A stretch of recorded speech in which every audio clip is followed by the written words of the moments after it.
This is the brand new GMC Yukon here in Australia. GMSV are selling quite the few numbers of these GMC Yukons. Is that because they're a whole lot more comfy than your LandCruiser or the Y62? Have you jumped out of the Kia Carnival and you want to tow something? What else can I make fun of? The GMC Yukon Denali stacks up in Australian market against the Toyota LandCruiser 300 series. We knew that was a thing. ChatGPT is also telling me the Y62 Patrol, Range Rover, or even the Range Rover, all the Range Rover variants, whether that be the Sport or the Land Rover, all of those types, the Lexus LX range as well. So that's about it. Have they got competition, or is GMC Yukon going to leave the rest for dead? Let's go for a full in-depth walk around on this one that we've had in from GMSV. I've been out on the road in a drive, and trust me, it definitely drives really, really nice. I jumped in a Chevy 2500 straight afterwards, and this ain't no truck. If you're wanting to tow heavy, you definitely want to be in a HD vehicle, but I'm keen to see how many of these start kicking around in Australia. Is it on your radar? Are you curious? Or are you wanting to get the wife one, or you're towing the big boat behind the Chevy 2500 HD?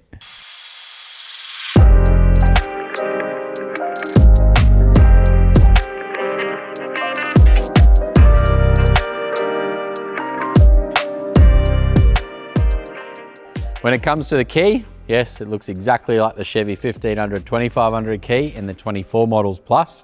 This one here has got an extra couple buttons. That's to do with the rear tailgate. So you can go up and down from the key. You've got auto start, you've got the alarm obviously on there as well, and then a simple unlock and lock. You can go in and you can set all of the features from inside the screen when it comes to one button unlock to unlock all the doors if you're only wanting to unlock the driver's door. There's a bunch of settings inside the infotainment center where you can change all of those things, but nice and simply, I love it. The GMC Yukon front end definitely looks the part. If you're into chrome, then this model here would definitely suit. I'm keen to get one in for a full chrome delete, really black one out, or do a bit of customization when it comes to color coding on the front end. But the big question is this going to stack up against the other big vehicles similar to this one here in Australia? 300 series LandCruiser? Is it even a LandCruiser anymore? Feels like a big Kluger to me. But this one here having a full-size 8-seater setup that you can pop down the rear seats from a single touch button in the back. We'll get into that in a second. Starting at the exterior, at the front end though, the headlights, the front grille, it definitely just has a bit of dominance against it, and it's definitely one that suits the roads here in Australia really, really nicely. Is it going to stack up against a Land Rover Defender or even a Land Rover Sport? I'm keen to hear your feedback if you've had one of those vehicles here and you're considering this one. What are the pros, the cons, and the differences? But we'll start with a full exterior walk around, then we'll jump inside the vehicle, we'll look at the rear, we'll look at how much volume there is in the back, how those seats fold down, and I'm keen to hear your feedback in the comments below at the end of this video to see if you're interested, if you think it's a waste of time, or if you think they're going to kick off and they're going to be a popular large SUV here in Australia. As you can see, hasn't got the running indicator in the headlight there, but they definitely look the part. We have turned the lights on while the vehicle's off, so those low beams have stayed on. Obviously, they're going to have automated headlights. They're going to turn off as you leave the vehicle, but as you walk up near the vehicle, this one comes to life and it wants to lower down and let you in. So having an active air ride suspension set up factory on all the models coming to Australia, it's a pretty cool feature. Drops down to a really nice low height, and you've also got the electric drop down step standard on the front there, on the sides there as well. The headlights have got that typical GMC styling to it, just like the big GMC 2500 Denali truck, but the front end grille, there's a whole lot of chrome. As you know, with these SUVs over in America, I don't know if you've looked at any of the other models to compare against this one here, but they seem to be getting bigger and bigger grills on the front end there. These things definitely look the part. Yes, they are all plastic. The bumper is still just the plastic bumper. So as we know on the HD trucks, the front bumper and the rear bumper on these trucks are actually steel, so they are quite solid. This one here is far from that. You would damage that one pretty quickly if you're going to run into a curb, if you're going to be off-roading and you're going to hit a rock or something like that. The chrome won't look very good for very long. You got your big sensor in behind here as well. So front bar options, I'm not too sure if anyone in Australia has got a good front bar option yet, but that's going to throw a little bit of a hurdle in for anyone trying to make the bar combination for the front end. I don't know whether I'd want to put a big front bar on this sort of model because it does look the part. You got your 360 cameras all around, of course, just like any premium vehicle released in 2025. But let's swing around to the side. We'll see what the side offers on the GMC Yukon. The new radiant red from the GM models definitely looks the part. I'm keen to see more of this color vehicle come in, whether it be in the Yukon or the Chevy 2500 HD as well.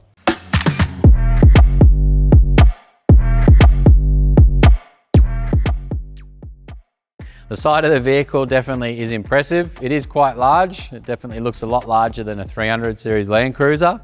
The radiant red, it's almost a Merlot red, but I reckon a little bit better. It's mixed between, in my opinion, the Mazda red and the Merlot red from Toyota. That's what I'm sort of calling this color here. In the sunlight, it definitely pops. At nighttime, it looks amazing. Under the LED lights, just like in the workshop here, it definitely looks the part as well. And as you can see, the GMC has got the chrome theme all the way through the vehicle. That's into the door handles, the badges, the door trims, the fender badges as well on the front there, and also the wheel and tire combination. These massive 24-inch wheels. Are these going to be a problem here for anyone wanting to hit the beach or a little bit of gravel road? I think so, but we may have a solution for that one. We'll get into it later on in the video. But 24-inch wheel standard and a massive 285/40/24 tire. So it is quite a low profile tire. On driving feedback, having such a low profile tire, I did feel a couple of little bumps, more so at the low speed sort of driving. Once you get up to speed, it's not even noticeable how big the rims are or how small that tire profile is. So it definitely rides the part, and that may be thanks to the active air suspension in this setup. So you've got lowering height that you can get in and out of the vehicle. When you go into low range forward drive, you can actually go into raised height and you can go into full off-road mode as well. The amount of difference between those different heights is quite impressive. The vehicle does get quite high. You will get a decent amount of ground clearance, but I think the front bumpers and how low some of the trims are is definitely going to be a limiting factor if you're trying to compare it against some of the other SUVs with a little bit higher ground clearance. When it comes to the electric side steps, as you can see, they don't drop down a lot, but they drop down just enough. In some of the HD trucks that we add the electric side steps, I seem to use the other foot to sort of get in. So it is a little bit weird getting in and out on a side step that's quite high and a little bit narrow, but it definitely makes getting in and out of the vehicle nice and easy. If you're jumping up there, holding on and swinging in, I'm quite tall, so it's easy in this one. But if you're short and vertically challenged and a little bit older, those side steps are definitely going to be worth it for you. When it comes to the seating experience and how much room's in these ones here, I'll push this seat all the way back and all the way down. Bear with me there. But there we go. So that's all the way up, all the way down. So it's as far back as it can go. And I'll open up the rear door here. And as you can see, these seats in the back can slide forward and back. So it's not very usable there. You've literally only got a couple inches. Slide that seat all the way back though. And even with the seat in front all the way back, that's still a fair bit of room for even myself. So I'd probably yell at Cam in front to move a little bit forward, but that's just me. But what the cool thing is on these seats is the fold that they do. So lift up the side there, this one's gonna fold down, lift it up again, and that one's gonna fold all the way up. You got a massive amount of room. I'll leave that one down. As we know, this one here is a demo, so it's quite dirty in the back, and I'll see if the other little feature works. Just knew that I wanted to open it up. Key in my pocket, ready to go. And on the side here, we've got the two little things on the seats. I always forget if it's up or down. Double tap, that one's gonna fold forward. Double tap again on the other side. That one's folding forward as well. So as you can see, this one on the right-hand side did get stuck a little bit. So I'll move this seat forward, fold that one up, all the way up, and I'll go back and, oh, there we go, push that one down. So huge amount of room in the back there.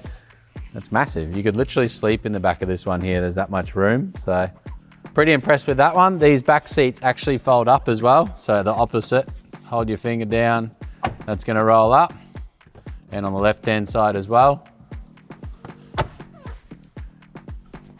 I don't know, oh, there we go, a little button there, push this door down.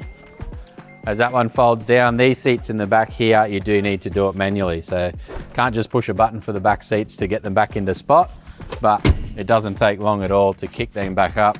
So even if you've got adults in the back seat here, you're gonna have plenty of room to get them in and out. if you're wanting to cart around a whole heap of gear, the back of this vehicle here as well, it's got a massive amount of room. The size of this one here is probably double, if not double and a half, what a 300 series boot capacity is. And I think if you're a large family, you got eight in the family, you got a bunch of kids, probably too many kids, this one here could definitely be for you. It comes down to all of the different trim levels. I believe in the US there is one a little bit above this one here with massage seats, but this trim spec that's coming to Australia is obviously done for a reason, to hit that price point, to be a luxury vehicle, but are then not going over the top and outpricing themselves out of the market. But we'll jump into the driver's seat and I'll let you know what I think while sitting in here. We'll flick to a bit of footage as I go for a drive in this one. A lot of feedback as I'm driving, how I think the vehicle handles on the different road conditions, the amount of power that this vehicle has. We'll get into that through the GoPro, but I'll sit in here now and we'll show you a little bit from inside the interior. So jumping into the driver's seat, turning the vehicle on, makes this little weird noise because it does the air up, the air down. It wants to lower it down to get into the vehicle, and then it'll go up to a normal drive height. This one here we have grabbed, it's a little bit dirty. I should have had the guys clean it a little bit more before giving you a full walk around. But the massive screen, it's about a 16.9 inch screen inside the center console there. And the best thing about GMSV here in Australia is you wouldn't even know that this vehicle came into the country left-hand drive. So the way it drove, we'll flick to that footage right now and we'll get back and I'll give you a wrap up of what I thought. Holy dooly, this thing's a bit fancy. Room for days. I just literally push the button at the back and those rear seats folded down and then back up again, so that was pretty cool. Now I've got to try to figure out how to turn the fan speed down. There we go. Nice big dash. Put my phone down there, see if it charges, because that's always a test on any of these vehicles to see if the wireless phone charge actually works. And there you go.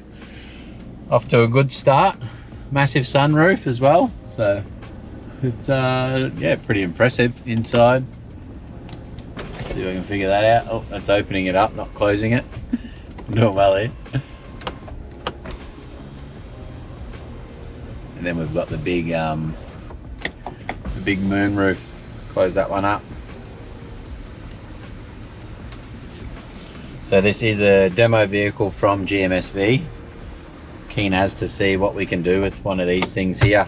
Is it the best family bus? If you've got an American truck to tow the big boat or the big caravan, the tow capacity on this one here, we'll get into a little bit more detail as I walk around it. I'll probably have to read the brochure or Google it, but it definitely looks the part. I love seeing a big SUV. This is the Yukon, not the Yukon XL, so there's actually a bigger one than this over in the States as well. But if you're considering a 300 series or a Y62 or one of the big SUVs, this would definitely be a competitor to one of them. Still got decent tow capacity. I think it's around the 3.8 ton, but with the 6.2 litre V8 petrol engine in this one, I'm assuming it's going to be fairly similar to the ZR2 1500 sort of drive. With the suspension, you can go up and down, so we are limited in some options, but I'm keen to really get into seeing what we can do, working with the team at GMSV and seeing if we can come up with a few upgrades that we can hopefully offer you guys on these models. I saw one of the video guys try to put it into gear earlier and he struggled, so I knew that was the shortcut there. The little gear lever, so there's no, it's a column shift, but it's actually just a little dial, so that's pretty neat as well.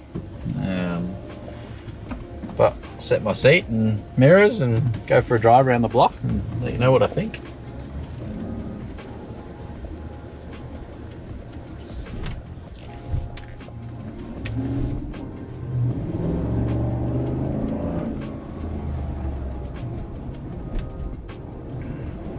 First bump, I can definitely feel those low profile tyres, so the big 24-inch wheels.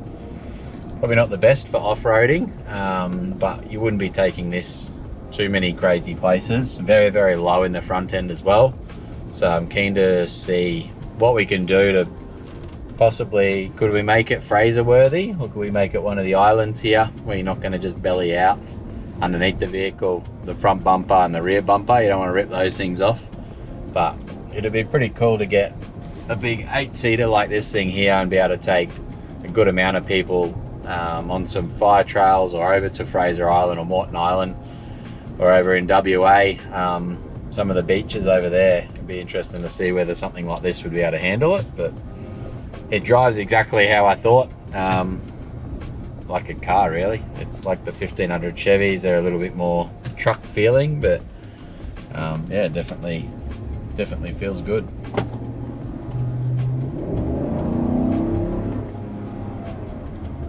Can't wait to put an exhaust on one though. Yeah, needs that. But that's initial feedback. Exactly how I thought. Big, comfortable, nice comfortable seats, easy to drive, big center console. So I did get into one of the 300 series when they first hit Australia, the LandCruisers, and I was a little bit underwhelmed with the size of the vehicle from the exterior, but I did quite like the drivability of it. I think the 300s definitely drove a little bit more like a car than a 200 series, but they just didn't feel like a LandCruiser anymore, and that's my personal opinion. You can judge as much as you want, but that's just my view. Very nice vehicle to drive, but something like this here, if I had a big family and a lot more kids than just my 2 boys, I'd probably consider getting into something like this here, because you could put full-size adults in the back there and still have plenty of room by the looks. I'll jump out, grab the camera and sit in a few of the other seats as well and show you a bit more of the interior. Being a demo, it's I can see a hairbrush back there as well, so we haven't detailed the interior. Gave it a quick wash on the outside to go for these drives, but yeah, we'll go down here and go and sneak up into the higher speed limit road around the corner and give it a 0 up and see what I think of the speed. Can't really do that around this little estate here. I'm only limited to 50. But it definitely feels the part. Feels nice. Just going to do a little bit of cruise control as well. I think lane departure. Where are we for the lane departure? Don't think it's going to hold you in the lane as nice as some of the newer vehicles these days. Unless I just don't know what I'm talking about while I'm looking at it. But there's your gap adjust for the car in front, which we're in the back streets here, so I don't have to worry about that. Windscreen wiper test. Oh, that's indicator.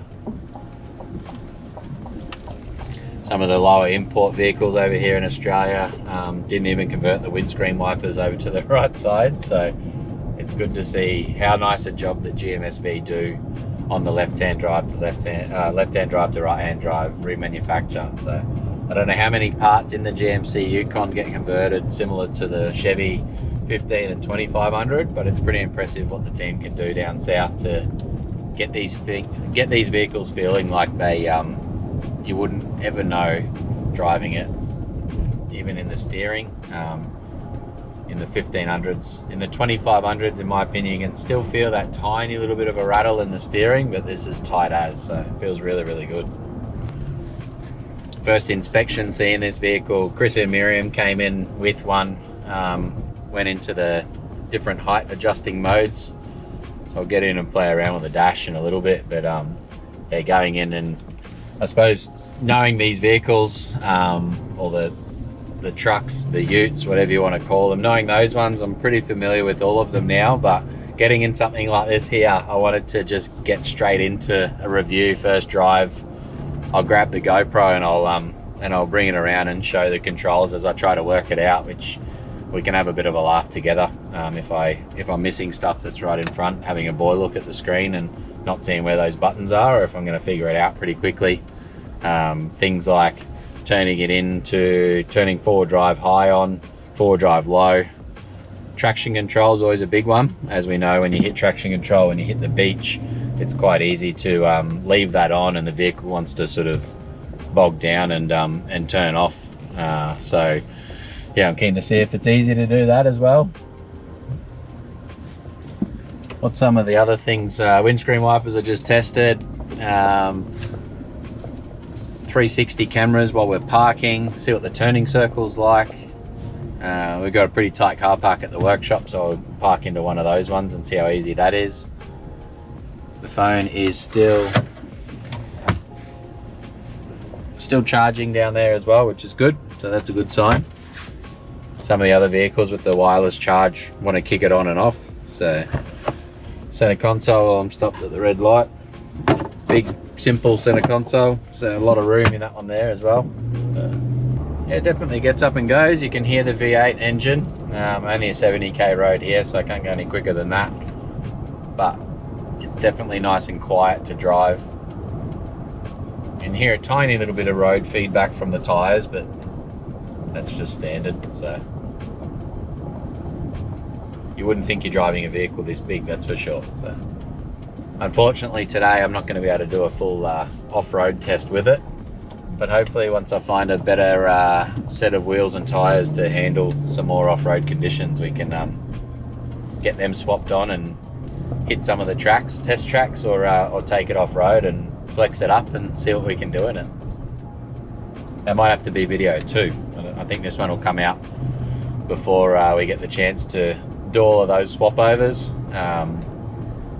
See what sort of a build we can do on it at Big Dog Builds. I'm assuming wheels and tyres is going to be the most popular. It's going to be nice and easy, and I'm assuming we're going to have multiple different fitments we can choose there.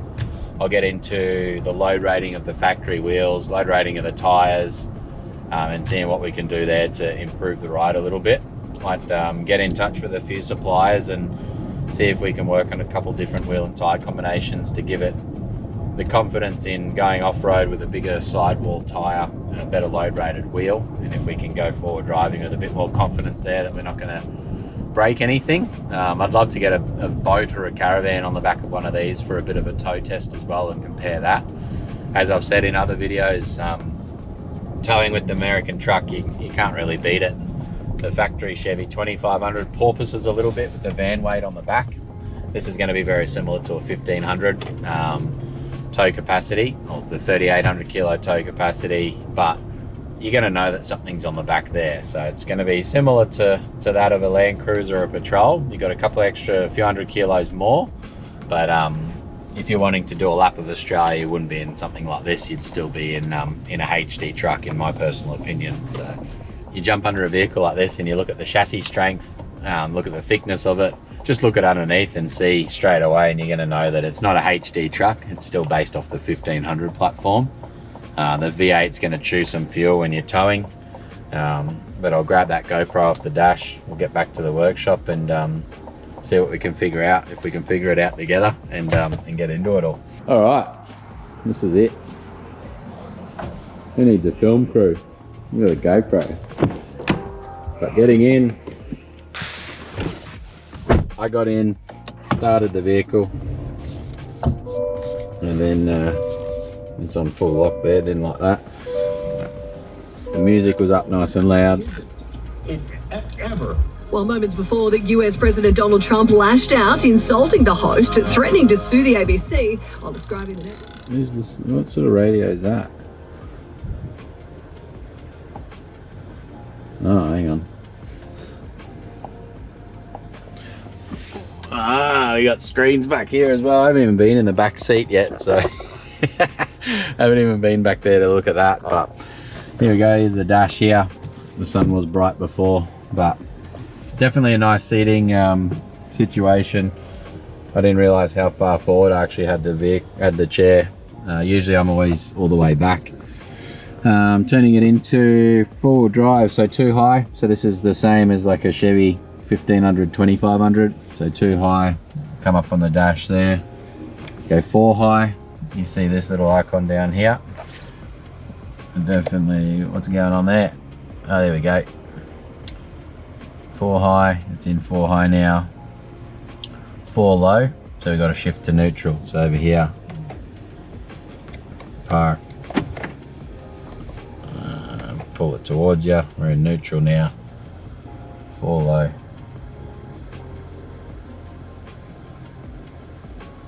Traction control off. We're in 4 low now. That's that.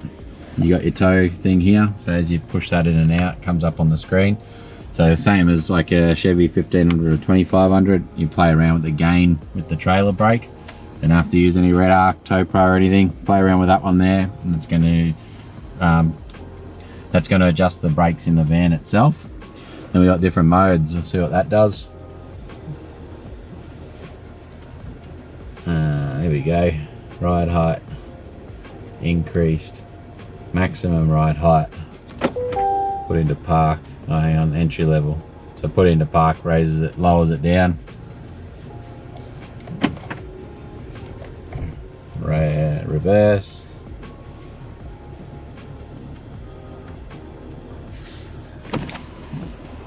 Apparently it's raising up to maximum height while I'm in reverse. Oh, you see it going up there.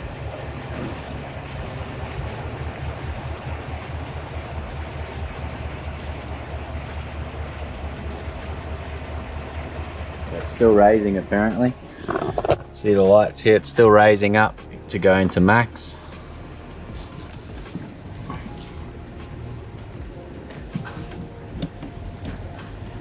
Because I've got it in four-wheel drive low, you can feel it just grabbing on the bitumen like any vehicle would. So you don't want to drive around on bitumen too much, especially turning around in circles, so I won't do that too often.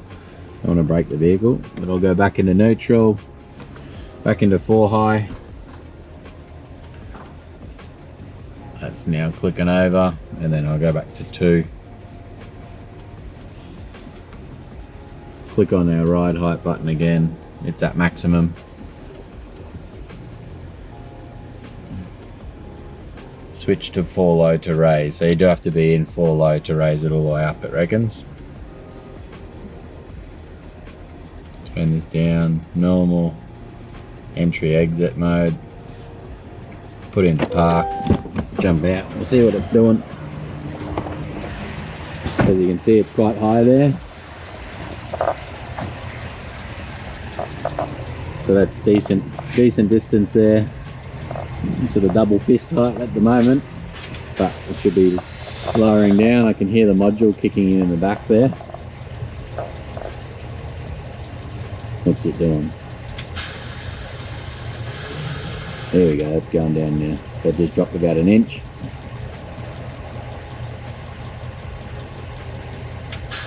And front's dropping, rear's dropping. So it's definitely not the fastest to go up and down, but still going.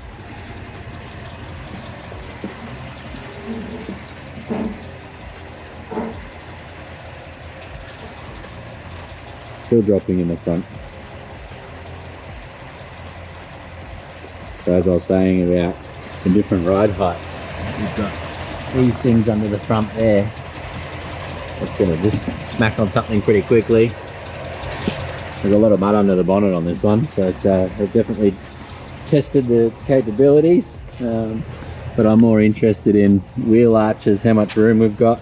You can see there the fist, they're still dropping, so it's coming down about an inch at a time, front and rear. Oh no, still going again. So that's a good amount, like it was all the way up here.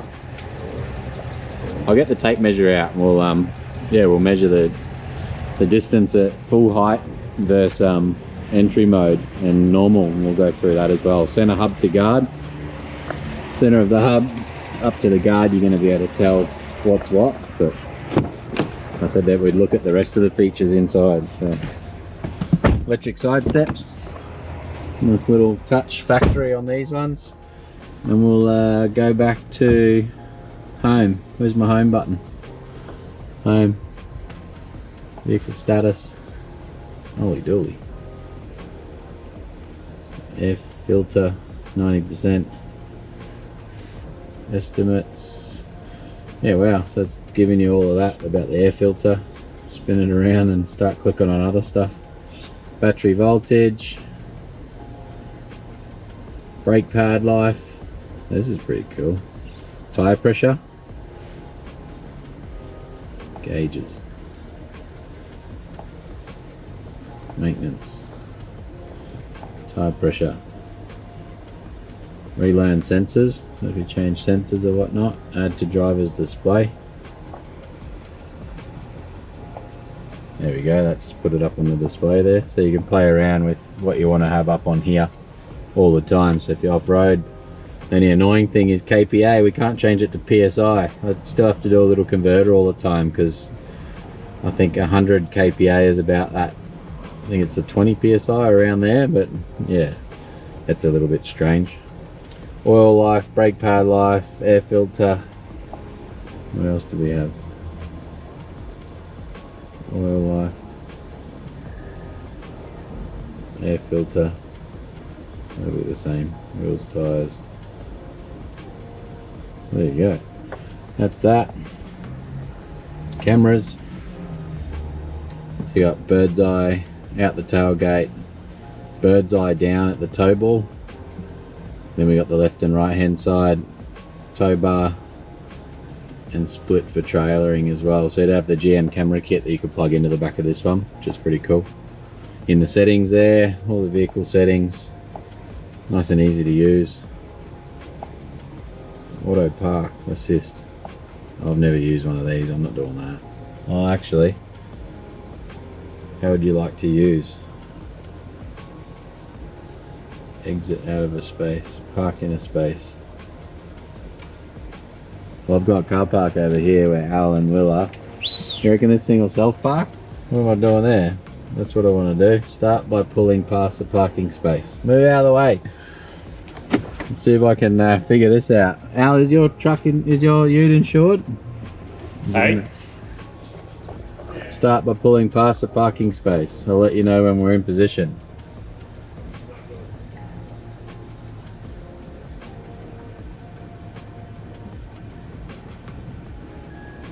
Surely it's not going to know that.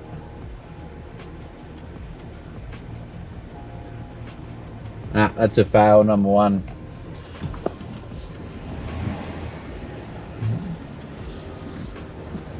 Alright, I'm putting a seatbelt on and I'm going again. Let's do the right things and put a seatbelt on and try that again, because now I'm intrigued. So I'm in a drive, back, auto park assist. So our car parks are over to the right there. Not a parallel, it's going to be a reverse park. And it wants me to start by pulling past the parking space.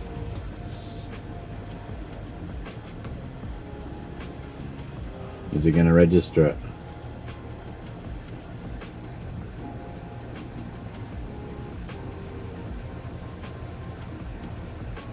Still don't like it. Nah, you're freaking it out, Al. Maybe if there's a big American truck in the way, it's not going to recognize the car park over here. Am I doing something wrong, or? Don't like it? Maybe a parallel park out on the street. Hey, my Ranger can do parallel parks with the robot.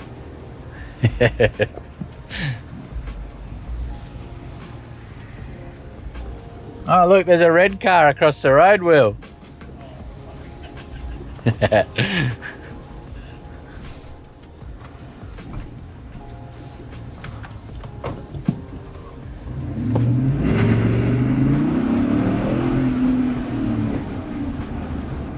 Alright, turning around, we're going to Will's car.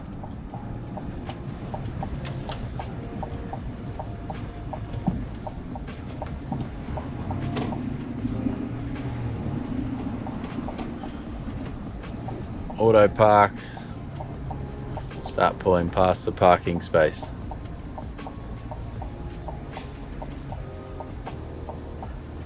Oh, here we go. Look at that. Parked vehicle. Take your hands off the wheel, release the brake pedal. Hands off the wheel, release the brake pedal. Will's a bit nervous because this is his car we're backing up to. Little red thing over here. There's the gutter. Stay alert. Oh geez, I feel like I need to touch the brake. Oh, look at that. In the mirror, now it's straightening up. Driving forward, stay alert. Still no hands, Al. See him in the camera there. Shifting gears, park. Sick. Make sure it's in park. Yep, we're down there. And now it's lowering. and jump out and see how good a job it did. Lowering down to let me out, which is nice. I'd say that's a success. You are nervous, he was, eh, Will? The little red Toyota. Same distance off the gutter. I'd call that a success. Let's go back into the car park and see if we can do it in there, eh? Okay, so Al and Will have just found a couple car parks that have got white lines. Apparently our yellow lines might be confusing it. So you don't see a lot of yellow line public car parks. So we'll just pop into this one over here and see if I can figure this one out, eh? Oh look, there's plenty of car parks here. I'll do the same. Home, auto park assist over here. Plenty of car parks over there.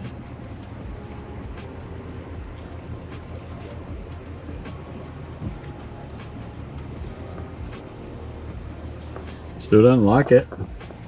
Nah, still not liking it at all.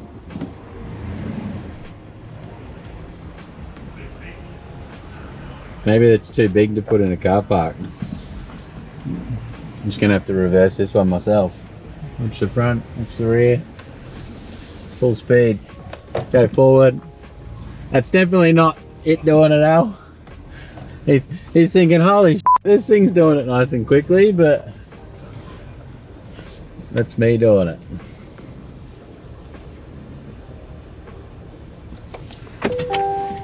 Well, that's a fail. That's a fail, Al. Doesn't work. But a little bit crooked, but there you go. So, not too sure what the go is here. We'll have to speak to the team.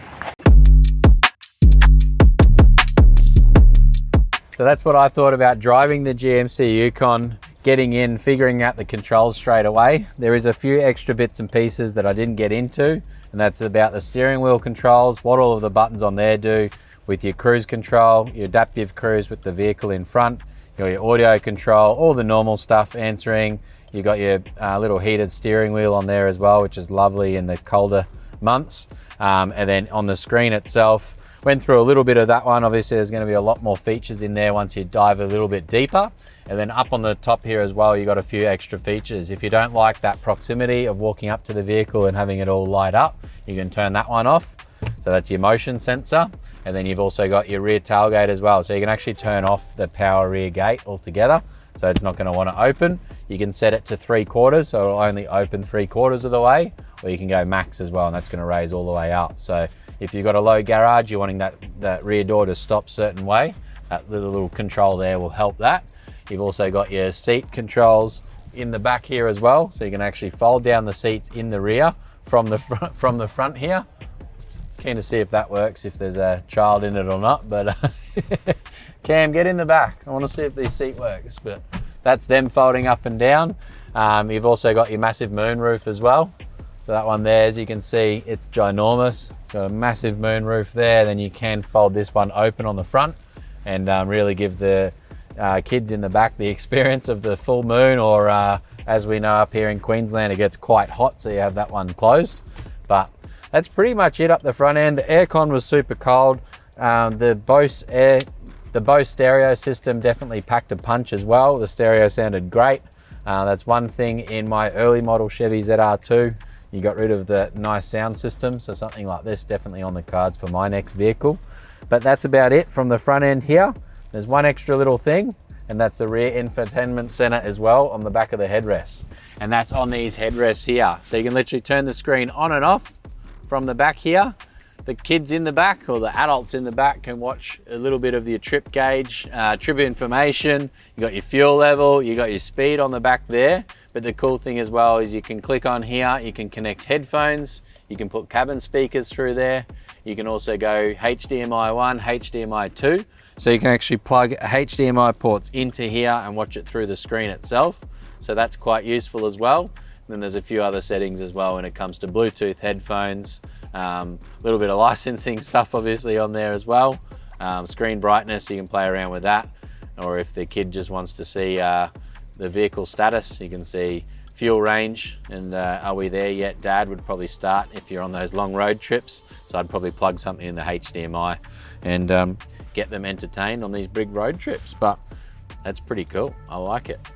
So that's the GMC Yukon. If you're looking for a 6.2 litre V8 family bus, this thing could definitely be on the radar for you.